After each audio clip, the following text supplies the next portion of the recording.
Bolt, Michel Bolt. Alors lui, il a la morphologie type. Hein. C'est 1m93. Combien 1m93, Bolt, et puis avec une morphologie typique de sprinter. Donc, quand il termine sa course, avec les enjambées qu'il fait, les autres, à côté, c'est comme des bassins qui marchent à côté de leur maîtresse. Ils sont obligés de mouiller beaucoup plus. Alors que lui, tac. Alors, le démarrage, peut-être qu'il aura un peu plus de difficultés. Je sais pas, moi, j'ai moins bon au démarrage. Il est moins bon au démarrage parce qu'il faut que la machine se mette en place. Et puis, c'est pas évident, il faut lancer la machine. Mais sur la fin, il sait très bien que de toute façon, il va battre tout le monde sur la fin. Bon, avec 93, t'imagines bien. Question de morphologie, plus une morphologie d'Africain. Donc l'Africain, les morphologies, c'est pareil pour le sport de haut niveau. Je m'étais fait traiter de raciste, donc je ne suis pas raciste du tout, parce que je disais, mais non, les Africains ont une facilité à faire du sprint.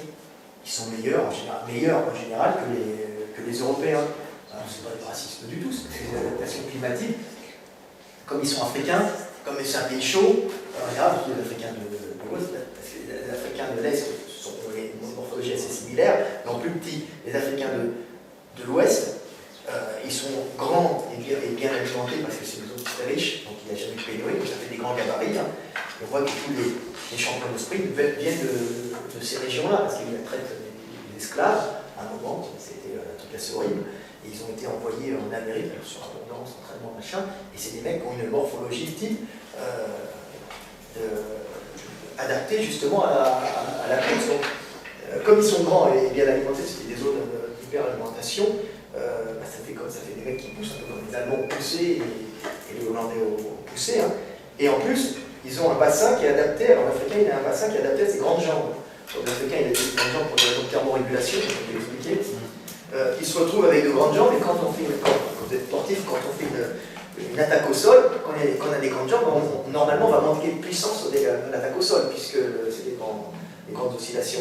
Donc ça va être compensé par une morphologie de bassin très très particulière qu'on retrouve chez les Africains. Donc le bassin va être plus étroit comme ça, hein, c'est une question d'énergie, on va faire un bassin et plus long pour conserver quand même, et le bassin plus déporté vers l'arrière. Avec le sacrum, il va partir vers l'arrière comme ça, l'os iliaque va être plus déporté vers l'arrière, le bassin va être plus antéversé. Pourquoi? Pour pouvoir ancrer un gros fessier globuleux, hein, qui va être parfaitement adapté pour pouvoir tirer la jambe. Hein. Quand il y aura une attaque au sol, cette jambe qui normalement va porter loin et qui demande plus de puissance au démarrage de la prise de l'attaque au sol. Donc on se retrouve avec un fessier, un bassin plus étroit, déporté vers l'arrière, avec un gros fessier globuleux, hein, qui permet d'attaquer au sol avec puissance. Hein. Alors déjà, ça c'est un avantage, donc de grandes jambes, et avec tous les muscles, pour des questions d'économie d'énergie, en général, ramenés vers le milieu du corps, le centre de gravité. Hein. Pour les Européens, c'est différent, il y a une perte de puissance, parce que les muscles sont plus répartis sur le bas des membres pour éviter les refroidissements. L'Européen marche avec un chauffage central, il se réchauffe. Donc l'Africain, lui, vous voyez, c'est des jambes en carotte, comme il dit, pas de grosses jambes en haut, puis ici, des énormes fessiers, et gros haut de cuisse. Là, c'est la morphologie typique du sprinter. Hein, donc, en plus, c'est beaucoup plus facile pour se déplacer, parce qu'on n'a pas des grosses masses de mollets à travailler, hein, parce que c'est comme si on faisait un Européen, quand il fait, même musclé, quand il fait un sprint, c'est comme s'il sprint avec des laisses de cheville. Tu vois, c'est un peu gênant. Donc ça va vite limiter la performance. Alors que l'Africain, donc, il se retrouve avec ce bassin, donc on a des typiques des morphologies de sprinter avec le centre de gravité très musclé ici, on est large aussi en général, et de grandes jambes, donc ils ont un énorme moteur là, pas de muscles dans le bas des jambes qui les alourdissent, et comme ils sont comme ils n'ont pas besoin de se réchauffer justement le bas des jambes, en général en économie d'énergie, ils sont très très tendineux sur la partie inférieure du corps, très tendineux, avec peu de muscles, le pied plat, hein, en général, ils ont un pied plat, hein, mais pas pathologique, hein, avec, et des mollets très courts, très tendineux, et des ischios aussi, ils sont tendineux aussi chez les Européens, ce qui leur permet, quand ils sont au sol, d'être en restitution d'énergie. Donc ils sont un gros bloc moteur ici, et en bas au niveau des mollets ischiaux, qui sont très tendineux, ce qui leur permet d'accumuler, quand ils tapent au sol comme ça, leur buste part en avant, hop, en partant en avant, ils tendent toutes ces parties-là, hein, et puis comme ça, ils sont en restitution d'énergie accumulée dans les fibres tendineuses et du bas du corps.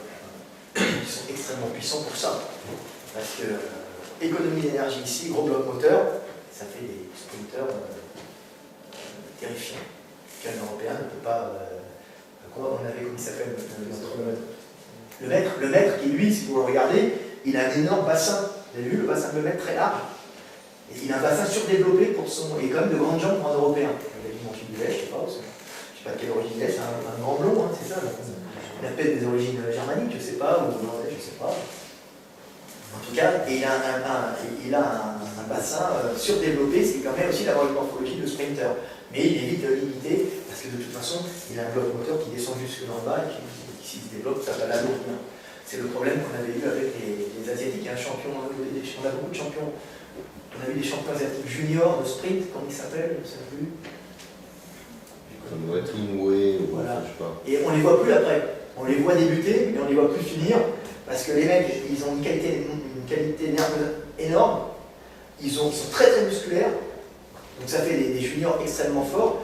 Le problème, ils ont une fréquence au sol énorme, donc on les voit, ils ne courent pas du tout comme l'Africain, ils ne sont pas en restitution d'énergie. L'Africain, quand il court, on voit qu'il rebondit sur ses... on voit qu'il rebondit sur ses...